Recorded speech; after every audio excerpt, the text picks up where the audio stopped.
ప్రభు అయిన యేసుక్రీస్తు నామంలో మీకు శుభములు. ఈరోజు దేవుడు దయచేసిన వాగ్దానం యెషయా 30:21.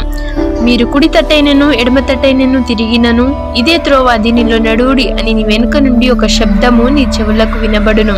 ప్రియమైన దేవుని బిడ్డలారా, మన భారము దేవుని మీద మోపుదము, మన మార్గము ఆయన సరళము చేయును. కాబట్టి ఈ వాగ్దానము మీ జీవితంలో నెరవేరాలని కోరుకుంటున్నాను. ప్రార్థన. దేవా, మీకు వందనములు ప్రభువా, మరి యొక్క దినమును మాకు దయచేసి ప్రభువా మీ రెక్కల కింద మమ్మల్ని భద్రపరుస్తున్నందుకు మీకు స్తోత్రం చెల్లించుకుంటున్నాము. ప్రభువా, ఈ వాక్యము ఈ వాగ్దానము మా జీవితాల్లో నెరవేరాలని కోరుకుంటున్నాము.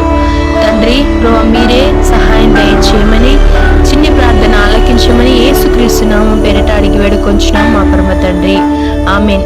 మీకేమైనా ప్రార్థన అవసరతలు ఉన్నాయలా మా కామెంట్ రూపంలో మాకు దయచే అడగవాలని మేము ప్రార్థన చేస్తాము.